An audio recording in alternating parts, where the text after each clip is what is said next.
ഇത് തുഹഫ മുഗ്നി രണ്ടിലും കാണുന്നതാ. യഥമുള്ള സ്ഥലത്തെന്നും ബുജൈരിമിക്കുള്ളതാ. രണ്ടെണ്ണമൊന്നിലടക്കലും ശരിയല്ല.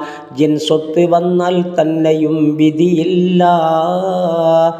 അതിയുക്കറഹു എന്നാണ് മാവർദിയോ. സപ്പോർട്ടിനായി തനിക്കുള്ളതും സുബിക്കിയോ. പോരാ ഹറാമെന്നാണ് സർക്കാസിയോ. യോജിപ്പില തന്നോടതിൽ നബവിയോ.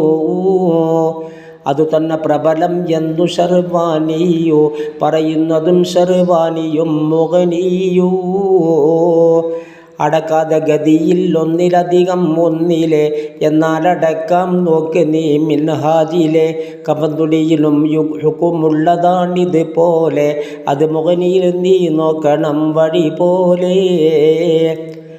മയ്യത്ത് ജീർണിച്ചില്ല മുഴുവനുമെന്ന് കണ്ടാൽ ഹറാമെന്നാണതിൽ പിന്നൊന്ന്.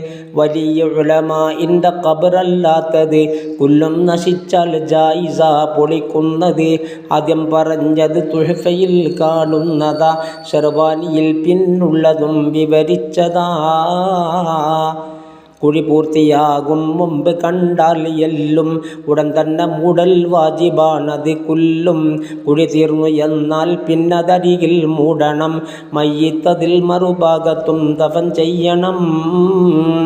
ഇത് നീ ബുജൈരിമി നോക്കിയാൽ കാണുന്നതാ. 546 അതിൽ വിവരിച്ചതാ. കാബീൽ കൊന്ന് സഹോദരൻ ഹാബീലിനെ. പ്രേതം ചുമന്നറിയാതെ മൂടൽ എങ്ങിനെ. ഇരുകാക്ക തമ്മിൽ കൊത്തി ഒന്ന് തുലഞ്ഞു പോയി. ഉടൻ ചുണ്ടുകൊണ്ട് കുഴിച്ചതിൽ മൂടുന്നതായി. കാബീൽ കണ്ട് പഠിച്ചതും ചെയ്യുന്നതായി. ഖബറിൻ്റെ ഗുരുവിന് റബ്ബ് കാക്കേ വിട്ടതായി. ഖുർആൻ ശരീഫ് ഇത് വ്യക്തമായി പറയുന്നതാ. സൂറത്ത് മാഇദ നോക്കിയാൽ കാണുന്നതാ.